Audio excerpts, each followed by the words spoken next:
저는 이서정, 올해 68입니다. 사람들은 제가 너무 꼼꼼하다고 말하죠. 그럴 수밖에 없어요. 평생 항공사에서 객실 훈련 교관으로 일했거든요. 하늘에서는 작은 실수 하나가 생명과 직결되니까요. 오늘도 아침 6시 30분 정각에 눈을 뜹니다. 첫 번째 할 일은 거실 책장을 확인하는 거예요. 남편이 세상을 떠난 뒤로 생긴 습관이죠. 책장 맨 위층에 있는 검은 바인더를 꺼내 펼칩니다. 이서정의 위기 대응 매뉴얼이라고 적힌 표지 아래로 깔끔하게 정리된 서류들이 보여요. 비상금 보관 장소, 여권 사본, 중요 연락처, 그리고 무선통신 콜사인까지. 사람들은 이런 저를 보고 신경질적이라고 하지만 전 그렇게 생각하지 않습니다. 준비된 사람이 살아남아요. 할머니 뭐 보세요? 뒤에서 들리는 목소리에 돌아보니 손녀 할인이가 서 있네요. 중학교 2학년인 이 아이는 또래보다 눈치가 빨라요. 어른들의 말을 유심히 듣는 편이죠. 그냥 정리하는 중이야. 바인더를 닫으면서 대답했습니다. 할인이는 제 어깨 너머로 슬쩍 책장을 훑어보더니 이상한 표정을 짓네요. 할머니 일본 눈축제 영상 보여줄까요? 갑작스러운 제안이었어요. 할인이가 스마트폰을 꺼내 화면을 보여줍니다. 삿포로 눈축제 영상이었죠. 하얀 눈으로 만든 거대한 조각상들, 형형색색의 조명, 그리고 수많은 관광객들. 예쁘죠? 엄마가 어제 이것저것 찾아보시더라고요. 할인이의 말에 뭔가 묘한 기분이 들었습니다. 아이의 눈빛이 평소와 달랐거든요. 마치 저에게 뭔가를 알려주려는 것 같은. 그래? 엄마가? 네. 아빠랑 밤늦게까지 뭔가 이야기하시더라고요. 할머니 허리 아프다고 하면서 온천도 가자고 하셨어요. 허리가 아프다고요. 전 허리가 아픈 적이 없는데 말이에요.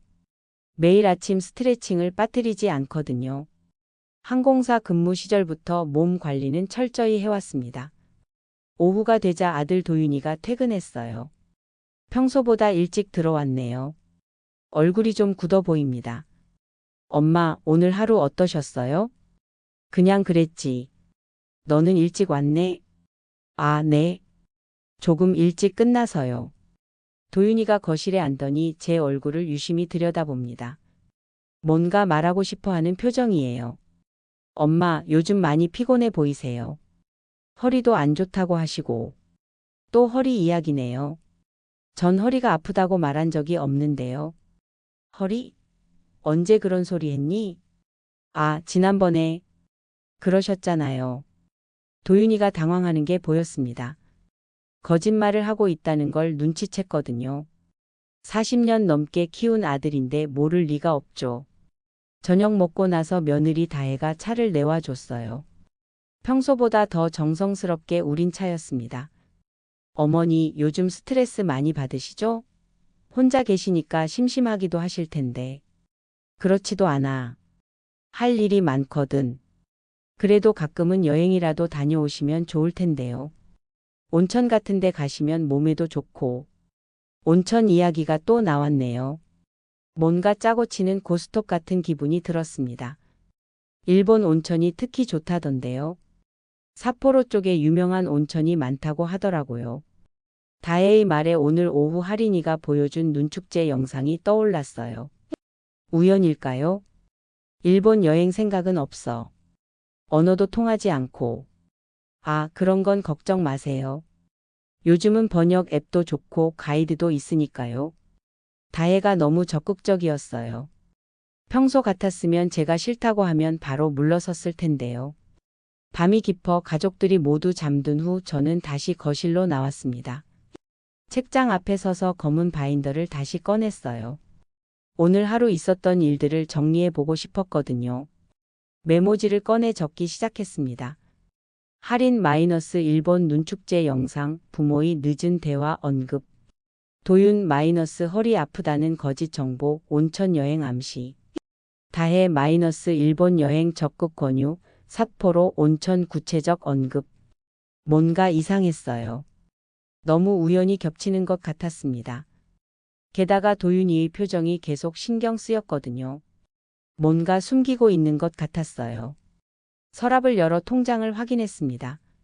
성수동에 있는 오피스텔 세 채에서 나오는 임대 수익과 퇴직금으로 마련한 적금들. 그리고 여유 자금까지. 적지 않은 돈이죠. 설마 이 돈을 노리는 건 아니겠지. 그런 생각이 스쳐갔지만 바로 고개를 저었어요. 제 아들과 며느리를 의심하다니. 너무 심한 생각이었습니다. 하지만 항공사에서 배운 게 있어요. 의심스러우면 2번 확인하라. 안전이 최우선이거든요. 바인더에서 중요한 서류들을 다시 한번 점검했습니다. 여권, 신분증, 통장 사본, 부동산 등기부 등본. 모든 게 제자리에 있었어요. 그때 복도에서 작은 소리가 들렸습니다. 발걸음 소리였죠. 누군가 조심스럽게 걷고 있는 것 같았어요. 소리를 죽여 거실 문 쪽으로 다가갔습니다. 문틈으로 복도를 들여다보니 도윤이와 다혜가 속삭이듯 이야기하고 있더라고요. 통장이랑 도장은 어디에 보관하시는 것 같아? 도윤이의 목소리였습니다. 잘 모르겠어. 찾아봐야 할 것 같은데. 여행 가실 때 가져가시겠지? 그때 위치를 파악해보자. 두 사람의 대화를 듣는 순간 등골이 서늘해졌어요. 제가 짐작했던 게 맞았나 봅니다. 조용히 거실로 돌아가 바인더를 덮었습니다. 손이 떨리고 있었어요. 마음이 복잡했죠. 분노와 실망 그리고 배신감이 뒤섞였습니다. 하지만 당황하면 안 되겠다는 생각이 들었어요. 지금까지 살아오면서 배운 게 있거든요. 위기 상황에서는 감정보다 매뉴얼이 우선이라는 것. 메모지를 다시 꺼내 방금 들은 대화 내용을 정확히 기록했습니다. 시간까지 함께요. 자정 12시 35분 도윤과 다혜의 대화. 통장과 도장 위치 파악 시도. 여행 시 휴대 예상. 이제 확실해졌어요. 일본 여행은 효도가 아니라 다른 목적이 있었던 거죠. 창밖을 내다봤습니다. 첫눈이 내리기 시작하더라고요. 하얀 눈송이들이 가로등 불빛을 받으며 천천히 떨어지고 있었어요. 저는 깊게 숨을 들이쉬었습니다. 이제부터가 진짜 시작이겠네요. 평생 위기 대응을 가르쳐온 제가 진짜 위기 상황에 맞닥뜨린 거죠. 바인더를 다시 책장에 넣으면서 혼잣말을 했습니다. 감정으로는 살지만 증거로 싸운다. 이제 제대로 준비해야겠어요. 매뉴얼대로 말이죠. 아침이 밝았습니다. 어젯밤 들은 대화 때문에 잠을 설쳤지만 평소처럼 6시 반에 일어났어요. 루틴을 깨뜨리면 안 되거든요.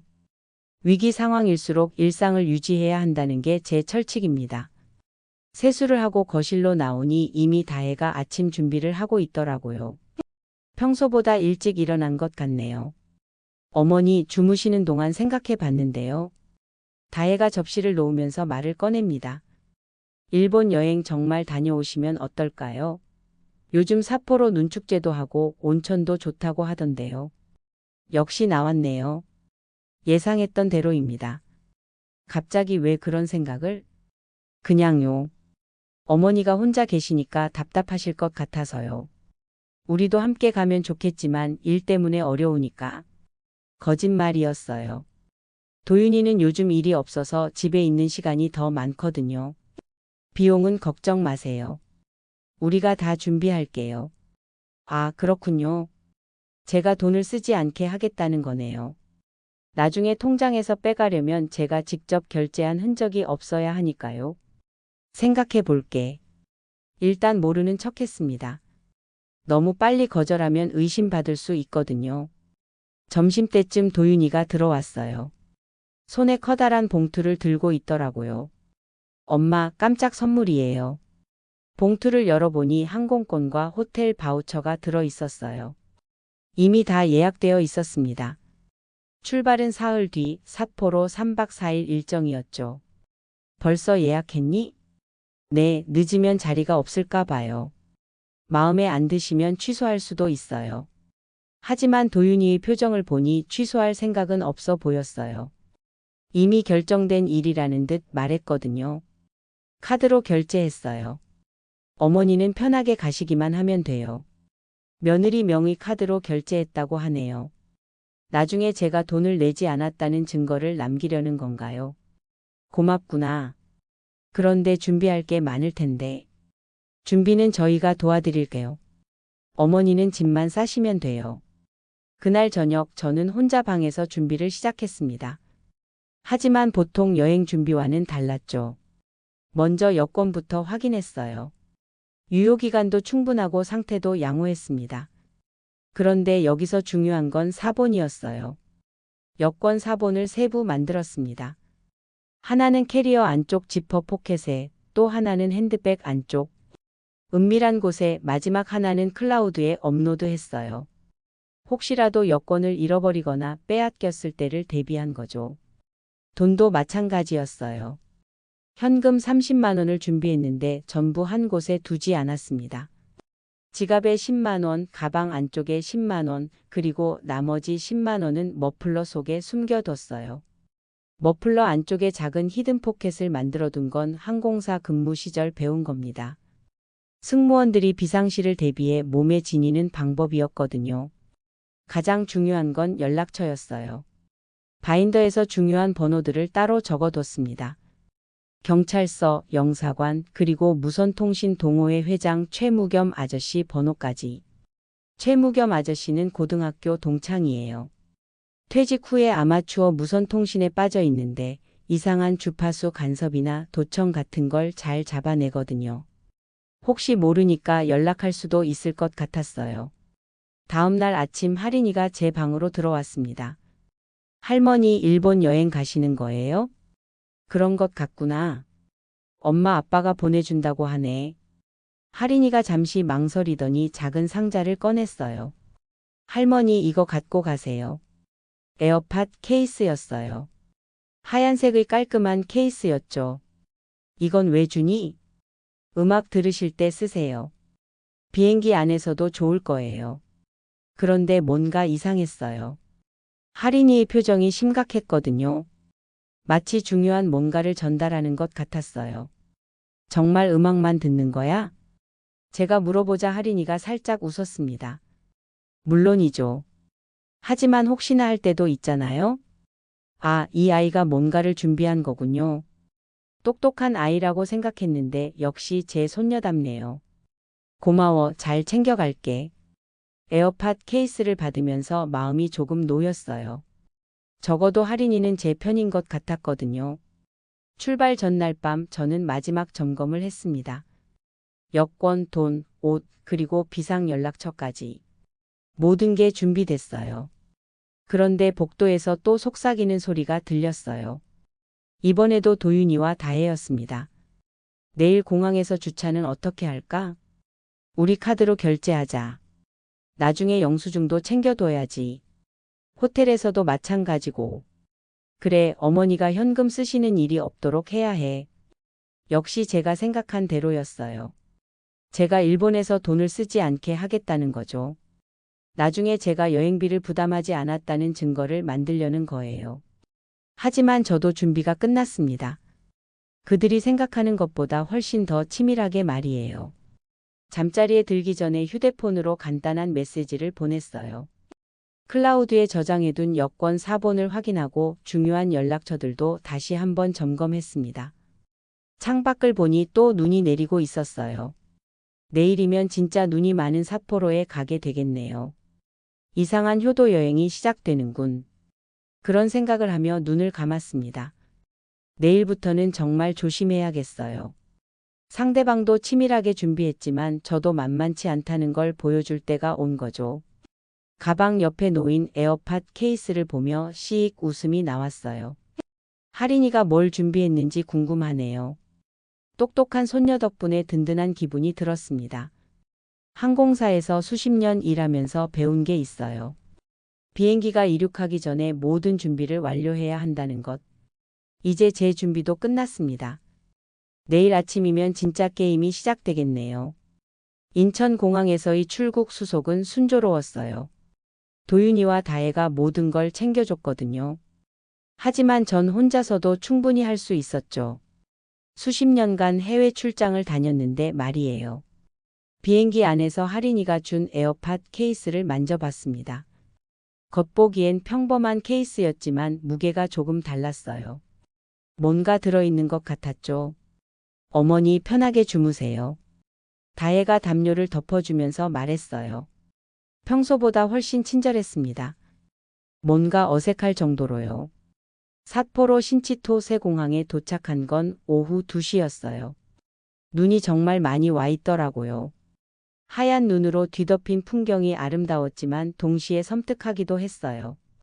호텔까지 가는 택시 안에서 다혜가 말했어요. 어머니, 내일 눈축제 보러 가요. 정말 멋있을 거예요. 그래, 기대된다. 하지만 속으로는 다른 생각을 하고 있었어요. 과연 내일까지 무사할까 하는 걱정 말이에요. 호텔에 체크인하고 나서 방에서 짐을 정리했습니다. 먼저 한 일은 현금 확인이었어요. 지갑, 가방, 머플러, 히든포켓 모두 그대로 있었습니다. 그 다음에는 에어팟 케이스를 자세히 살펴봤어요. 케이스를 열어보니 정말 에어팟이 들어있었지만 뭔가 다른 게 더 있는 것 같았어요. 케이스 바닥을 만져보니 작은 버튼 같은 게 만져졌습니다. 이 아이가 뭘 준비한 걸까? 할인이의 똑똑함에 새삼 감탄했어요. 저녁 식사는 호텔 근처 식당에서 했습니다. 도윤이가 모든 걸 카드로 결제했어요. 제가 지갑을 꺼내려고 하니까 손사래를 치면서 말이에요. 엄마, 이번 여행은 우리가 다 내는 거예요. 어머니는 돈 쓰실 일 없어요. 식당에서 나와 호텔로 돌아가는 길에 편의점이 보였어요. 잠깐 물 좀 사야겠다. 편의점에 들어가서 생수 한 병을 집었습니다. 계산할 때 일부러 현금을 냈어요. 그리고 영수증을 꼼꼼히 챙겼죠. 영수증에는 정확한 시간과 가게 위치가 적혀 있었어요. 오후 8시 32분 호텔에서 200m 떨어진 편의점. 이런 기록이 나중에 중요해질 수도 있거든요.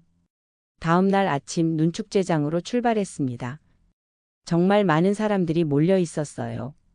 거대한 눈 조각상들과 형형색색의 조명이 환상적이었죠. 하지만 전 축제를 즐길 기분이 아니었어요. 계속 주변을 살피고 있었거든요. 언제 어떤 일이 생길지 모르니까요. 어머니, 저기서 사진 찍어요. 다혜가 큰 눈 조각상 앞을 가리켰습니다. 사람들이 정말 많이 몰린 곳이었어요. 여기는 사람이 너무 많네. 괜찮아요. 잠깐만요. 다혜가 제 팔을 잡고 사람들 사이로 들어갔어요. 정말 인산인해였습니다. 사람들에게 밀리고 떠밀리고 했죠. 그때였어요. 어머니, 잠깐만 여기 서세요. 각도 맞춰 볼게요. 다혜가 저를 한쪽에 세워두고 뒤로 물러났어요. 사진을 찍겠다면서 말이에요. 도윤이도 옆으로 비켜섰고요. 그런데 뭔가 이상했어요. 둘이 서로 눈짓을 주고받고 있었거든요. 바로 그 순간 저는 직감했어요.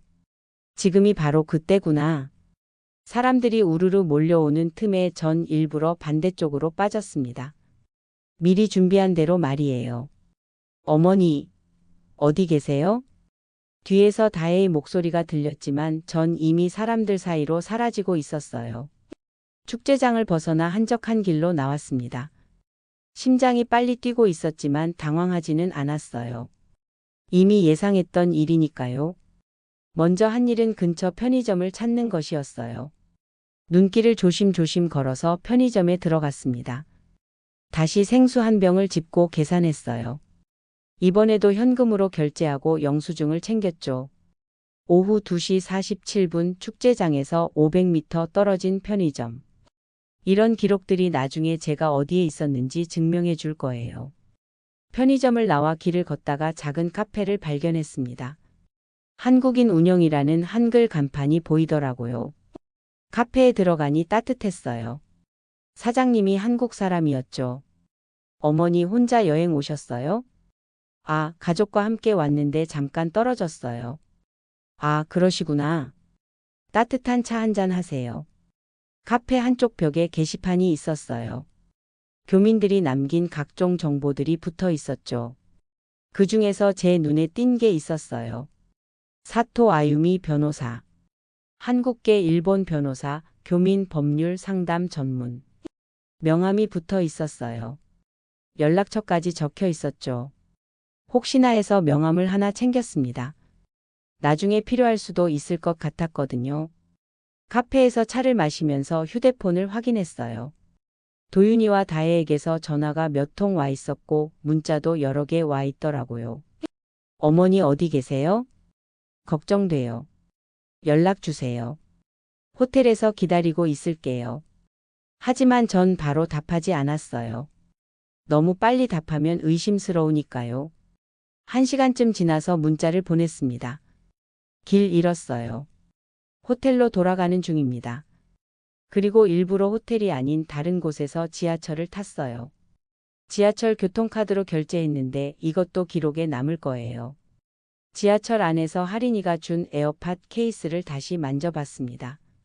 케이스 바닥의 작은 버튼을 살짝 눌러봤어요. 작은 불빛이 깜빡였습니다. 뭔가 작동하고 있는 것 같았어요. 할인아, 내가 뭘 준비했는지 모르겠지만 고마워. 지하철에서 내려 호텔로 향하는 길에 또 다른 편의점에 들렀어요. 이번에는 핫팩을 샀습니다. 추워서 정말 필요하기도 했고 또 하나의 기록을 남기기 위해서이기도 했죠. 오후 5시 15분 호텔에서 100m 떨어진 편의점. 세 번째 영수증이었어요. 호텔에 도착하니 도윤이와 다혜가 로비에서 기다리고 있었어요. 걱정스러운 표정을 짓고 있었지만 뭔가 어색했어요. 엄마, 어디 계셨어요? 정말 걱정했어요. 길을 잃어서 헤맸어. 다행히 지하철 타고 돌아왔네. 정말 무서웠어요. 연락도 안 되고. 다혜가 제 팔을 붙잡으면서 말했어요. 하지만 그 손이 떨리고 있는 게 느껴졌어요. 방으로 올라가서 저는 오늘 수집한 모든 것들을 정리했습니다. 편의점 영수증 3장, 지하철 교통카드 이용 기록, 카페 명함, 그리고 에어팟 케이스. 뭔가 큰 그림이 보이기 시작했어요. 이들의 계획이 무엇인지, 그리고 제가 어떻게 대응해야 할지 말이에요. 창밖을 보니 또 눈이 내리고 있었어요. 하얀 눈이 모든 걸 덮고 있었지만 진실까지는 덮을 수 없겠죠. 내일은 더 조심해야겠어요. 진짜 게임은 이제부터 시작일 테니까요. 그날 밤 저는 잠들지 않았어요. 도윤이와 다혜가 잠든 걸 확인한 후 조용히 일어나 책상으로 갔습니다. 이제 본격적으로 정리할 때가 왔거든요. 먼저 오늘 모은 영수증들을 시간 순서대로 나열했어요. 첫 번째, 어젯밤 8시 32분 호텔 근처 편의점 생수 구매. 두 번째, 오늘 오후 2시 47분 축제장 근처 편의점 생수 구매. 세 번째, 오후 5시 15분 호텔 근처 편의점 핫팩 구매. 지하철 교통카드 기록도 확인했어요. 오후 4시 23분에 스스키노역에서 탑승해서 4시 41분에 호텔 근처역에서 하차했더라고요. 이 모든 기록들이 제가 오늘 어디에 있었는지 정확히 증명해주죠. 혼자서 멀쩡히 돌아다녔다는 증거예요. 그 다음 할 일은 에어팟 케이스였습니다. 할인이가 뭘 준비했는지 정확히 알아야겠더라고요. 케이스를 열고 바닥의 작은 버튼을 다시 눌러봤어요. 불빛이 깜빡이면서 뭔가 작동하는 소리가 났습니다. 혹시 스마트폰으로 블루투스를 확인해 봤더니 새로운 기기가 검색됐어요. 할인의 선물이라는 이름으로요. 연결해 보니 놀라운 일이 벌어졌습니다. 케이스 안에는 에어팟뿐만 아니라 초소형 녹음기가 들어 있었던 거예요. 녹음된 파일들을 확인해 봤어요. 공항에서부터 지금까지 모든 대화가 녹음되어 있었습니다. 특히 중요한 부분이 있었어요. 오늘 축제장에서 저를 사진 찍겠다고 하면서 도윤이와 다혜가 나눈 대화였죠. 지금이야. 확실해? 응, 사람 많으니까 잠깐만 사라지면 돼. 나중에 경찰한테는 뭐라고 할까? 어머니가 길을 잃으셨다고 하자. 치매 기운이 있다고도 하고. 치매라고요. 제가 치매에 걸렸다고 거짓말을 할 생각이었던 거군요. 더 충격적인 대화가 이어졌어요. 분실 신고하면 얼마나 걸릴까? 며칠은 걸릴 거야. 그동안 임시후견 신청하면 돼. 통장이랑 부동산 처리는 변호사가 알아서 해줄 거야. 모든 게 계획되어 있었던 거예요. 저를 실종시키고 치매 환자로 몰아서 재산을 가져가려는 치밀한 계획이었죠. 녹음 파일을 안전한 곳에 백업했습니다. 클라우드에도 올리고 이메일로도 제 계정에 보내뒀어요. 하리나 정말 똑똑한 손녀구나. 할머니를 구해준 거야. 다음 날 아침 전 평소처럼 행동했어요. 아무것도 모르는 척 말이에요. 어머니, 오늘은 어디 가실래요? 다혜가 물었지만 표정이 어제와 달랐어요. 뭔가 초조해 보였거든요. 오늘은 좀 쉬고 싶어. 어제 너무 피곤했거든. 그럼 호텔에서 쉬세요. 저희는 쇼핑 좀 하고 올게요. 도윤이와 다혜가 나가고 나서 저는 사토 아유미 변호사에게 전화했어요. 어제 카페에서 가져온 명함에 적힌 번호로요. 여보세요. 사토 아유미 변호사 사무실입니다. 안녕하세요. 한국에서 온 관광객인데요. 급한 법률 상담이 있어서 연락드렸습니다. 네, 어떤 일이신가요? 상황을 간단히 설명했어요. 가족들이 제 재산을 노리고 있는 것 같고 일본에서 실종 신고를 할 계획인 것 같다고요. 그렇다면 바로 만나서 얘기해야겠네요. 지금 어디 계세요? 1시간 후 사토 변호사가 호텔 로비로 찾아왔어요. 40대 중반의 차분한 인상을 가진 분이었죠. 상황이 심각하네요. 증거는 있으신가요? 저는 준비한 모든 걸 보여줬어요. 녹음 파일, 영수증들, 교통카드 이용 기록까지. 사토 변호사가 녹음 파일을 듣더니 표정이 굳어졌어요. 이건 명백한 사기 기도예요. 한국에서도 큰 문제가 될 일이죠. 어떻게 해야 할까요? 먼저 한국의 변호사와 연락해서 재산 보전 조치를 해야 해요. 그리고 귀국하시면 바로 형사 고발도 하셔야겠고요. 사토 변호사가 한국의 동료 변호사를 연결해 줬어요. 화상통화로 상담을 받을 수 있었죠. 안녕하세요. 박준호 변호사입니다. 사토 변호사에게 연락받았습니다. 박준호 변호사는 서울에서 가족 분쟁 전문으로 일하는 분이었어요. 증거를 보내주시면 바로 가처분 신청을 하겠습니다. 거래정지 가처분과 위임장 철회부터 시작해야겠어요. 저는 모든 자료를 이메일로 전송했어요. 녹음 파일, 영수증 사진, 상황 정리 문서까지. 내일까지 모든 법적 조치를 완료하겠습니다. 귀국하시면 바로 형사고발도 접수할 수 있어요. 든든한 기분이 들었어요. 혼자가 아니라는 게 느껴졌거든요. 오후에 도윤이와 다혜가 돌아왔어요. 쇼핑백을 한 아름 들고 왔네요. 엄마, 좀 어때요? 컨디션이? 괜찮아. 많이 나아졌어. 다행이네요. 내일 귀국인데 괜찮으실까요? 내일 귀국이라고요. 원래 일정보다 하루 빨랐어요. 왜 갑자기? 비행기 스케줄이 바뀌었어요. 어쩔 수 없이요. 거짓말이었어요. 분명히 다른 이유가 있을 거예요. 그날 밤 또 속삭이는 소리가 들렸습니다. 내일 귀국하면 바로 신청하자. 실종 신고는? 일본에서 했다가 찾았다고 하면 돼. 그래도 치매 의심 기록은 남을 거야. 변호사가 준비됐다고 했어. 모든 게 준비되어 있었군요. 귀국하자마자 행동에 옮길 계획이었던 거예요. 하지만 저도 준비가 끝났어요. 아니, 이미 한 발 앞서 움직이고 있었죠. 핸드폰으로 박준호 변호사에게 메시지를 보냈어요. 내일 오후 귀국 예정입니다. 모든 준비 완료 부탁드려요. 답장이 바로 왔어요. 네, 모든 조치 완료했습니다. 귀국 즉시 연락 주세요. 창밖의 사포로 야경을 바라보며 생각했어요. 내일이면 진짜 승부가 시작되겠구나. 기록은 배신하지 않는다는 말이 있어요. 제가 평생 항공사에서 배운 교훈 중 하나죠. 모든 것을 기록하고 증거를 남기고 절차를 따르는 것. 이제 그 기록들이 저를 지켜줄 때가 왔어요. 에어팟 케이스를 보며 하린이에게 고마운 마음이 들었습니다. 이 아이 덕분에 결정적인 증거를 확보할 수 있었거든요. 내일 한국으로 돌아가면 진짜 전쟁이 시작될 거예요. 하지만 전 준비됐습니다. 완벽하게 말이에요. 삿포로를 떠나는 아침 저는 도윤이와 다혜에게 말했어요. 먼저 출발할게. 공항에서 면세점 구경 좀 하고 싶거든. 혼자 가실 건가요? 다혜가 당황하는 표정을 지었어요. 계획에 없던 일이었거든요. 괜찮아. 택시 타고 가면 돼. 그럼 저희도 함께. 아니야, 너희는 체크아웃하고 천천히 와. 사실 전 다른 계획이 있었어요. 이들과 같은 비행기를 타고 싶지 않았거든요. 공항에 도착해서 제가 한 일은 항공편을 바꾸는 것이었어요. 원래 예약된 오후편 대신 아침 일찍 출발하는 다른 항공사 편으로 변경했습니다. 추가 요금은 제 카드로 결제했어요.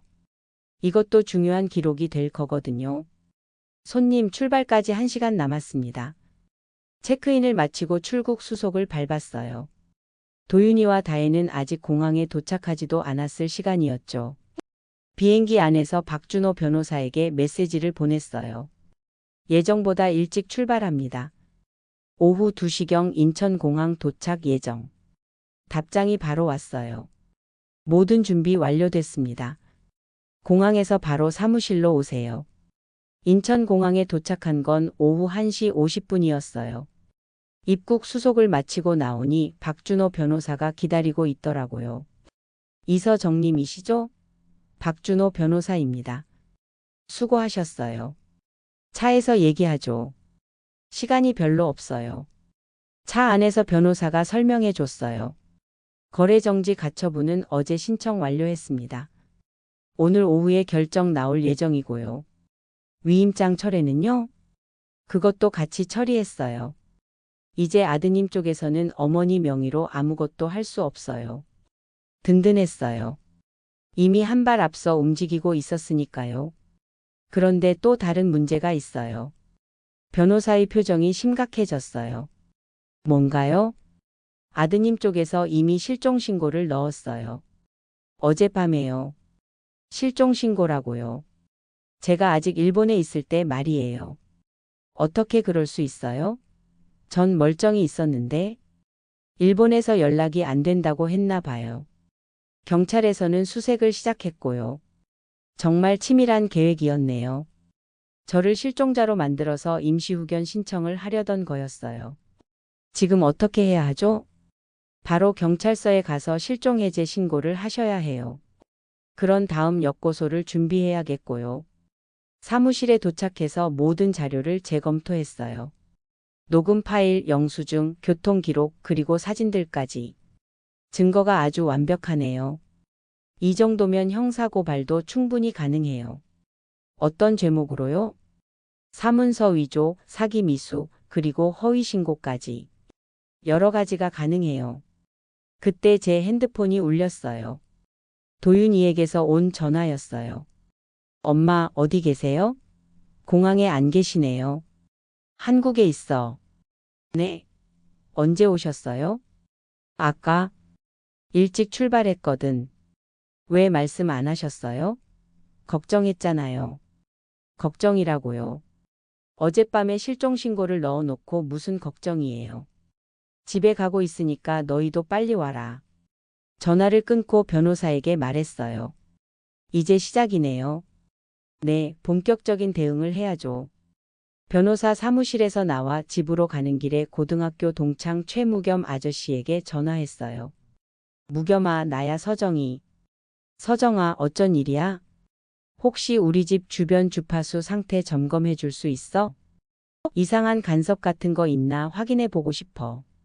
최무겸 아저씨는 아마추어 무선통신 동호회 회장이에요. 도청이나 불법 전파 간섭 같은 걸 잘 찾아내거든요. 물론이지. 언제 해줄까? 지금 당장 가능해? 그래, 바로 갈게. 집에 도착하니 최무겸 아저씨가 이미 와서 기다리고 있었어요. 큰 가방에 각종 장비들을 가져왔더라고요. 이상한 일이라도 있었어? 응, 좀 복잡한 일이야. 아저씨가 장비를 꺼내 집 안팎을 점검하기 시작했어요. 거실, 침실, 심지어 화장실까지 구석구석 확인했죠. 이거 이상한데? 아저씨가 제 침실 책장 뒤를 가리켰어요. 여기서 수상한 신호가 잡혀. 책장을 옮겨보니 작은 기계가 붙어 있었어요. 손톱만한 크기의 장치였죠. 이건 도청기야. 언제부터 있었는지 모르겠지만 상당히 고급 장비네. 도청기라고요. 제 집에 도청기가 있었다는 거예요. 이런 걸 누가 설치해? 전문가가 아니면 힘들어. 그런데 신호 기록을 보니까 며칠 전부터 활성화된 것 같아. 며칠 전이라면 일본 여행 준비하던 시기네요. 그때 누군가 제 집에 들어와서 이걸 설치한 거예요. 다른 곳도 확인해 볼까? 추가 점검 결과 거실에도 하나 더 발견됐어요. 총 2개의 도청기가 있었던 거죠. 이거 완전히 불법이야. 경찰에 신고해야 해. 당연히 그럴 거야. 고마워, 무겸아. 천만에. 필요하면 언제든 연락해.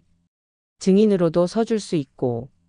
최무겸 아저씨가 가고 나서 저는 발견된 도청기들을 사진으로 찍어뒀어요. 그리고 박준호 변호사에게 바로 연락했어요. 변호사님, 집에서 도청기 2개를 발견했어요. 네. 도청기요?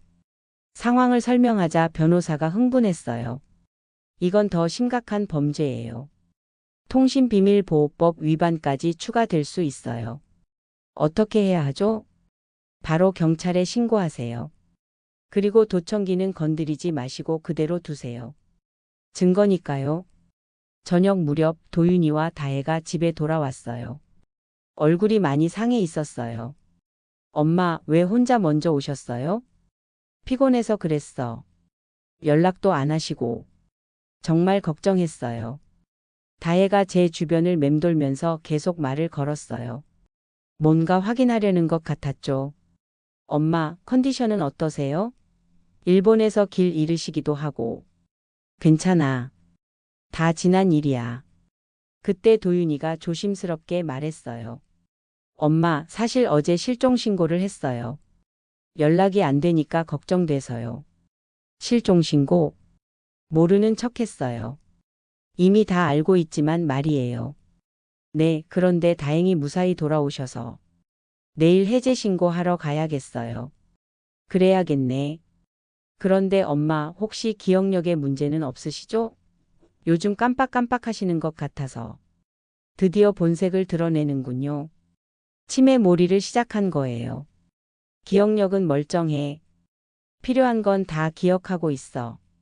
제가 의미심장하게 말하자 두 사람의 표정이 순간 굳어졌어요. 그날 밤 전 잠들지 않고 기다렸어요. 또 무슨 대화를 할지 궁금했거든요. 예상대로 자정이 넘어서 속삭이는 소리가 들렸어요. 뭔가 이상해. 너무 침착해. 원래 그런 분이야. 아니야, 뭔가 알고 있는 것 같아. 설마 어떻게 알겠어? 내일 변호사 만나자. 일단 임시 후견부터 신청하자. 하지만 이미 늦었어요. 저는 이미 모든 걸 막아놨거든요. 내일이면 진짜 승부가 시작될 거예요. 하지만 전 준비가 끝났습니다.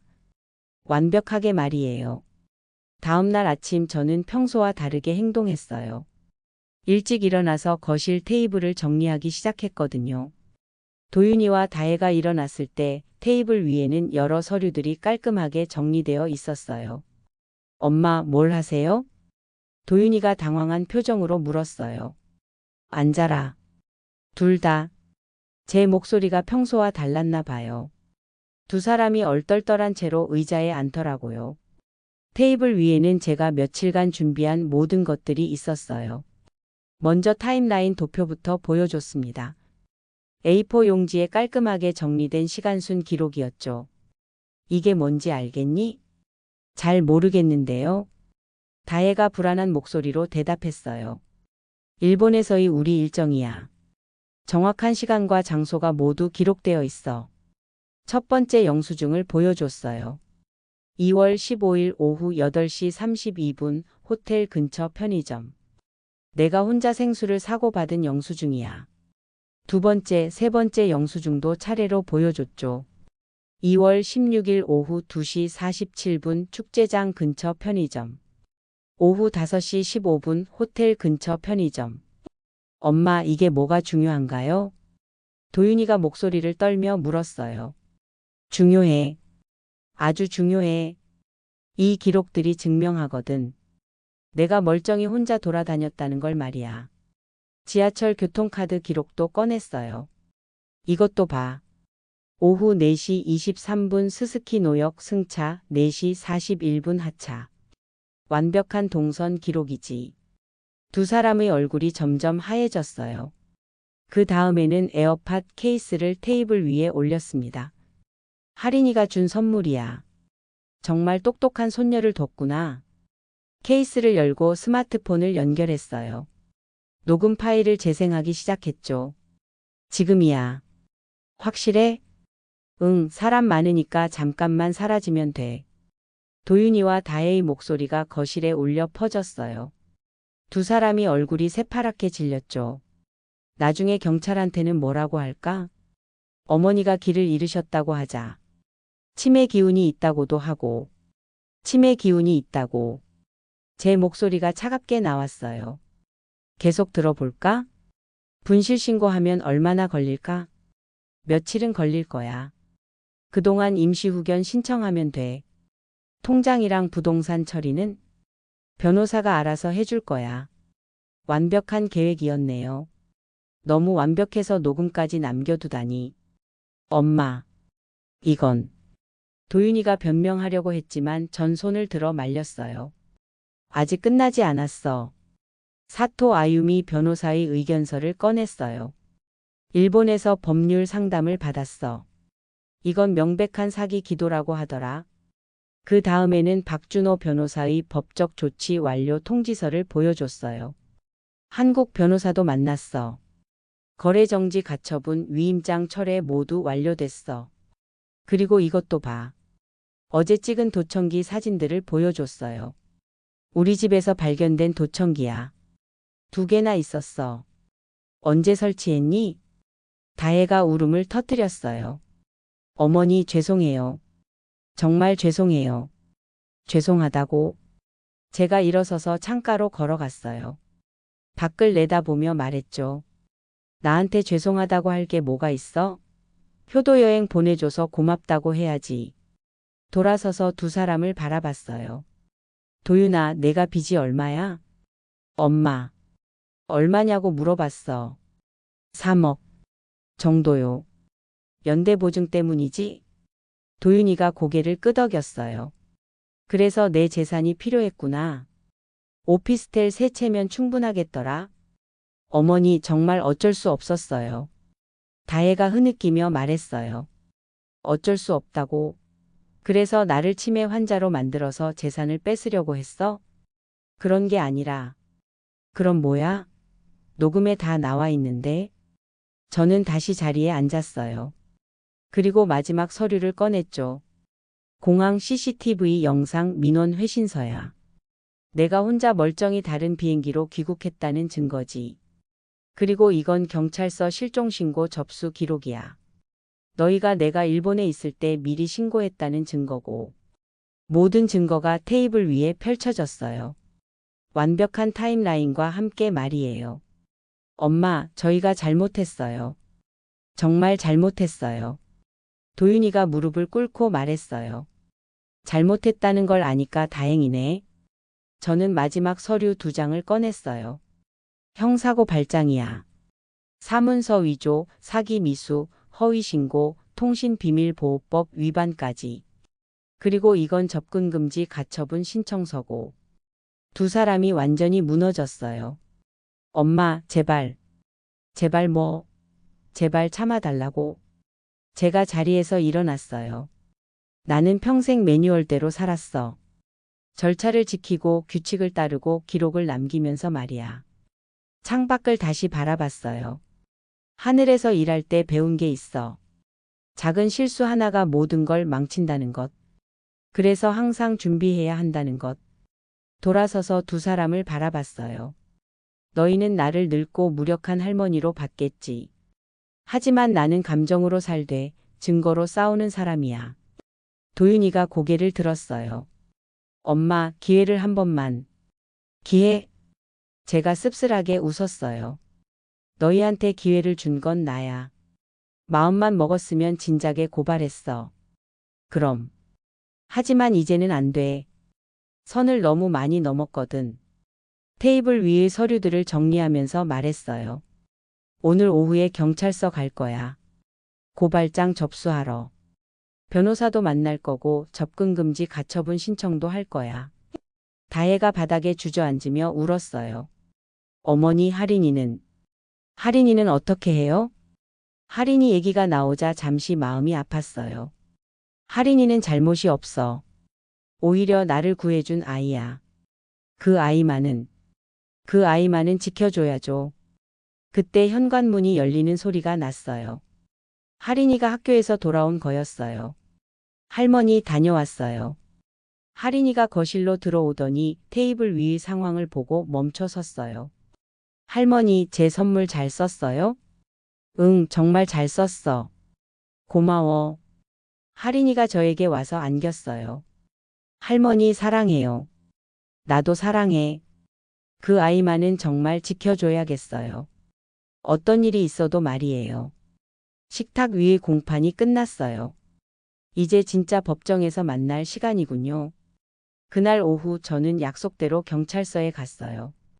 박준호 변호사와 함께 말이에요. 형사고 발장을 접수하는 데는 생각보다 시간이 오래 걸렸어요. 증거가 워낙 많았거든요. 이 정도 증거면 기소는 확실할 것 같습니다. 담당 형사가 말했어요. 다만 가족 간의 일이다 보니 처벌 수위를 조절할 수도 있고요. 그건 나중에 생각해 보겠어요. 사실 처벌이 목적은 아니었어요. 더 중요한 건 따로 있었거든요. 경찰서를 나와 변호사 사무실로 갔어요. 이제 정말 중요한 일을 해야 했거든요. 어머니, 앞으로 어떻게 하실 계획이세요? 박준호 변호사가 물었어요. 재산 정리를 하려고 해요. 좀 특별한 방식으로요. 제가 준비해온 서류를 보여줬어요. 신탁을 설정하고 싶어요. 그리고 재단을 만들고 싶고요. 어떤 목적의 재단인가요? 노인 이동안전 재단이요. 야간 귀가 동행, 통번역 서비스, 긴급 임시 보호 같은 걸 제공하는 재단 말이에요. 변호사가 관심 있는 표정을 지었어요. 좋은 취지네요. 자금 규모는 어느 정도로 생각하세요? 오피스텔 한 채를 매각해서 설립 자금으로 쓰려고 해요. 나머지 두 채의 임대 수익도 일부는 재단 운영비로 돌리고요. 그럼 상당한 규모가 되겠네요. 그리고 또 하나 중요한 게 있어요. 손녀 할인이를 위한 계획을 설명했어요. 장학 신탁을 만들고 싶어요. 손녀가 성년이 되면 자동으로 개방되는 조건부 신탁 말이에요. 어떤 조건으로요? 아무 조건 없어요. 그 아이가 원하는 공부를 할 수 있도록 도와주고 싶어요. 변호사가 메모하면서 고개를 끄덕였어요. 복잡하지만 충분히 가능해요. 며칠 안에 서류를 준비해 드릴게요. 일주일 후 모든 법적 절차가 완료됐어요. 도윤이와 다혜에게는 접근금지 가처분이 내려졌고 형사사건도 검찰에 송치됐죠. 그리고 저는 새로운 일을 시작했어요. 먼저 항공사 시절 동료들에게 연락했어요. 서정아, 오랜만이야. 어떻게 지내? 김미경 선배였어요. 저보다 5년 먼저 퇴직한 분이죠. 선배님, 요즘 뭐 하세요? 그냥 집에서 손자 돌보고 있어. 너는? 저는 새로운 프로젝트를 시작했어요. 도와주실 수 있을까요? 김미경 선배뿐만 아니라 다른 동료들에게도 연락했어요. 모두들 흔쾌히 도와주겠다고 했죠. 프로젝트는 공항 고령자 안전 매뉴얼 제작이었어요. 저희가 수십 년간 쌓은 노하우를 일반인들에게 전수하는 거였죠. 요즘 혼자 여행하는 고령자들이 많아졌잖아. 그런데 공항에서 길을 잃거나 사기를 당하는 경우가 늘고 있더라고. 그래, 우리가 도움이 될 수 있을 것 같네. 매주 모여서 매뉴얼을 만들었어요. 출입국 절차, 비상 연락망 구축, 증거 수집 방법, 사기 예방법까지. 한 달 후 완성된 매뉴얼을 시민단체와 공항공사에 무료로 배포했어요. 이거 정말 유용하네요. 많은 분들에게 도움이 될 것 같아요. 시민단체 관계자가 고마워했어요. 재단 설립도 순조롭게 진행됐어요. 이서정 노인이동안전재단이라는 이름으로 법인 등기를 마쳤죠. 첫 번째 사업은 야간 귀가 동행 서비스였어요. 혼자 사는 고령자가 늦은 시간에 집에 갈 때 안전하게 동행해주는 서비스였죠. 정말 필요한 사업이에요. 우리 어머니도 혼자 사시는데 늘 걱정됐거든요. 자원봉사자들이 하나둘씩 모였어요. 두 번째는 통번역 서비스였어요.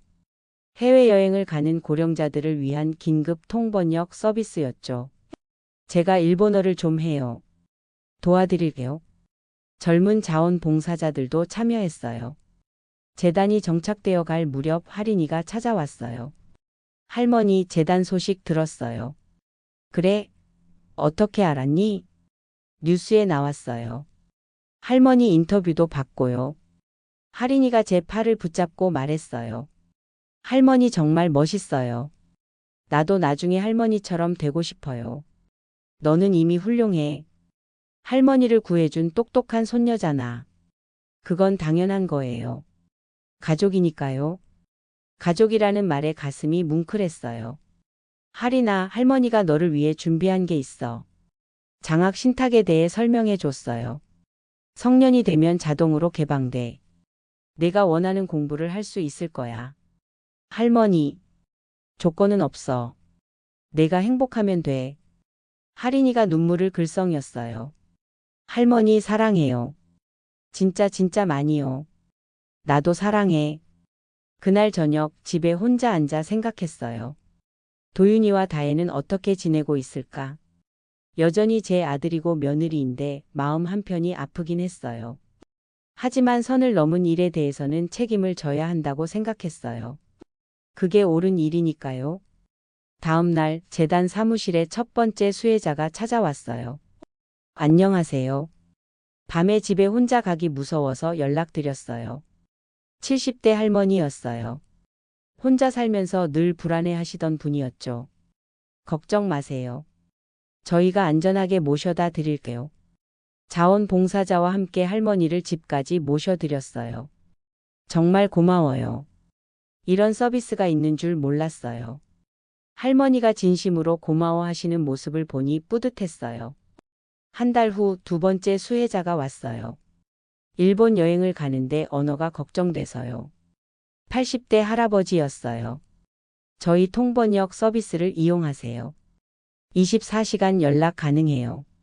할아버지가 무사히 여행을 다녀오신 후 감사 인사를 하러 오셨어요. 덕분에 정말 좋은 여행했어요. 고맙습니다. 이런 일들이 하나둘씩 쌓여가면서 제 마음도 점점 평온해졌어요. 재산을 지키는 것보다 의미 있게 쓰는 게 더 가치 있다는 걸 깨달았거든요. 그리고 가장 중요한 건 진정으로 사랑하는 사람에게 올바른 것을 남겨주는 거라는 것도요. 창밖을 보니 또 눈이 내리기 시작했어요. 하지만 이번에는 두렵지 않았어요. 준비가 되어 있으니까요. 새로운 매뉴얼과 함께 말이에요. 6개월이 지났습니다. 벌써 겨울이 다시 찾아왔네요. 오늘 아침도 6시 반에 일어나서 거실 책장을 확인했어요. 하지만 이제는 예전의 검은 바인더가 아니라 새로운 파일이 꽂혀 있어요. 이서정의 새 매뉴얼 2.0이라고 쓰인 파란색 바인더였죠. 안에는 예전과는 다른 내용들이 들어 있어요.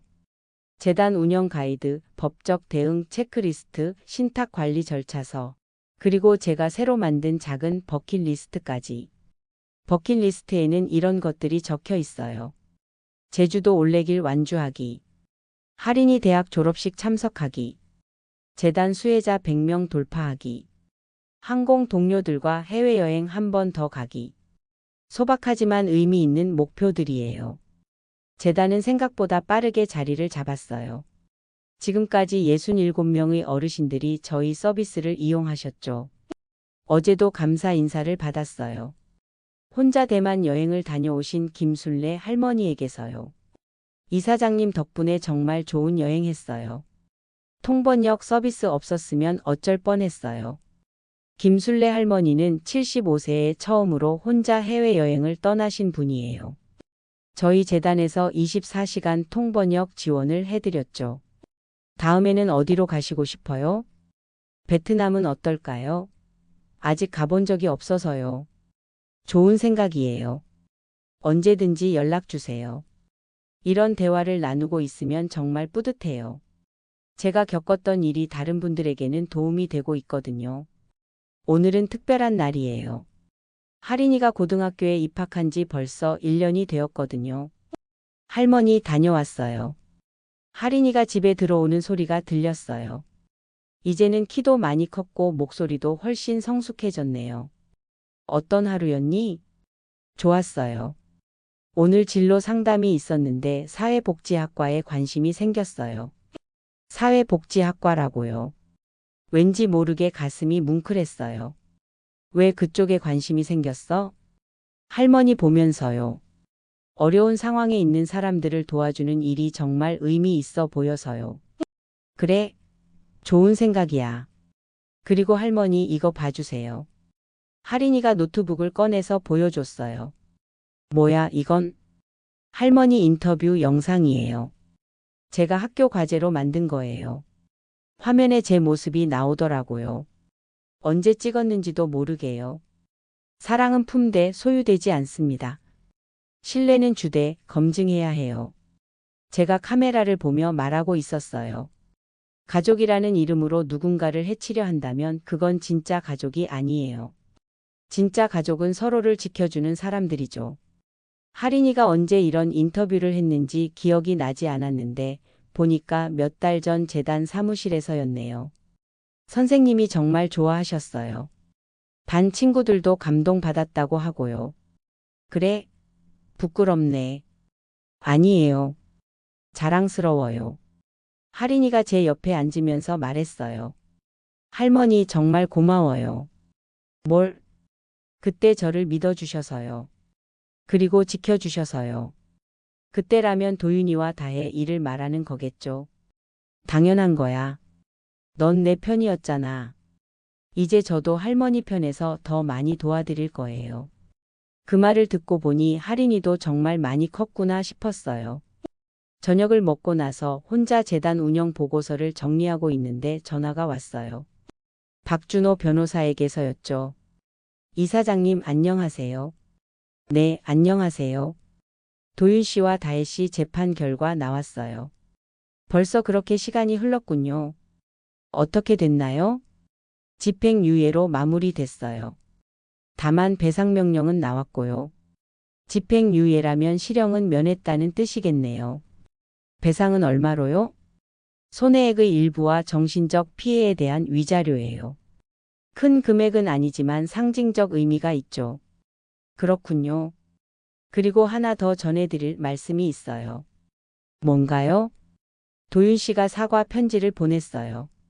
사과 편지요. 반년 만에 처음 듣는 소식이었어요. 어떤 내용인가요? 직접 읽어보시는 게 좋을 것 같아요. 내일 전해드릴게요. 전화를 끊고 창밖을 바라봤어요. 첫눈이 내리기 시작하더라고요. 작년 이맘때와 똑같은 풍경이었지만 제 마음은 전혀 달랐어요. 두렵지도 않았고 외롭지도 않았거든요. 다음 날 박준호 변호사가 편지를 가져왔어요. 편지지에는 도윤이의 글씨로 이런 내용이 적혀 있었어요. 엄마, 죄송합니다. 정말 죄송합니다.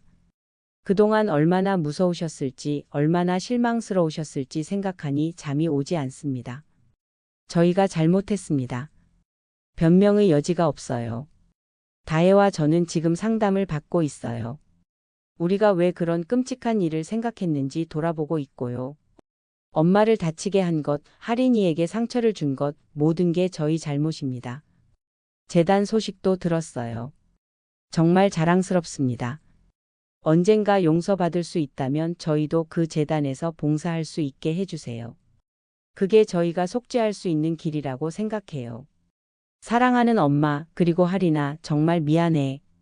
편지를 다 읽고 나니 복잡한 기분이 들었어요. 화가 나기도 했지만 한편으로는 안도감도 있었거든요. 적어도 자신들이 뭘 잘못했는지는 깨달았다는 뜻이니까요. 어떻게 하실 건가요? 변호사가 물었어요. 시간을 더 봐야겠어요. 진심인지 확인할 시간이 필요해요. 현명한 판단이에요. 그날 오후 재단 사무실에 새로운 자원봉사 신청자가 찾아왔어요. 안녕하세요. 자원봉사하고 싶어서 왔어요. 20대 중반으로 보이는 여성이었어요. 어떤 계기로 오셨어요? 할머니 인터뷰 영상을 봤어요. 정말 감동받았거든요. 할인이가 만든 영상이 벌써 이렇게 퍼졌나 보네요. 제가 일본어를 할 줄 알아서 통번역 서비스를 도와드릴 수 있을 것 같아요. 정말 고맙네요. 많은 분들에게 도움이 될 거예요. 이렇게 하나둘씩 도움의 손길이 늘어가는 걸 보면 정말 뿌듯해요. 집에 돌아와서 책장 앞에 섰어요. 파란색 바인더를 꺼내서 새로운 항목을 추가했어요. 가족관계 회복 가이드라인 마이너스 신중하게, 단계적으로 진심을 확인하며 모든 걸 매뉴얼로 만드는 게 제 습관이에요. 가족관계도 예외는 아니죠. 그리고 마지막 페이지에 새로운 문장을 적었어요. 위기는 새로운 시작의 기회가 된다. 준비된 사람에게는 말이다. 창밖을 보니 눈이 그치고 있었어요. 내일은 맑겠네요. 핸드폰에 할인이에게서 메시지가 왔어요. 할머니, 내일 재단에 놀러 가도 돼요? 친구들도 자원봉사하고 싶대요. 물론이지. 언제든지 환영해. 답장을 보내고 나서 미소가 지어졌어요. 이제 진짜 새로운 시작이군요. 새로운 매뉴얼과 함께 말이에요. 벽에 걸린 시계를 보니 밤 10시였어요. 일찍 자야겠네요. 내일도 바쁜 하루가 기다리고 있거든요. 재단 수혜자 상담, 새로운 자원봉사자 교육, 그리고 할인이와 친구들 맞이하기까지. 잠자리에 들면서 생각했어요. 인생은 정말 예측 불가능하구나. 작년 이맘때만 해도 이런 일이 생길 줄 누가 알았을까요? 하지만 준비가 되어 있었기 때문에 이겨낼 수 있었어요. 그리고 더 의미 있는 일을 할 수 있게 됐고요. 기록은 정말 배신하지 않네요. 그리고 사랑하는 사람을 위한 용기도 마찬가지고요. 내일 아침에도 6시 반에 일어나서 파란색 바인더부터 확인할 거예요. 새로운 매뉴얼, 새로운 하루, 새로운 희망과 함께 말이에요.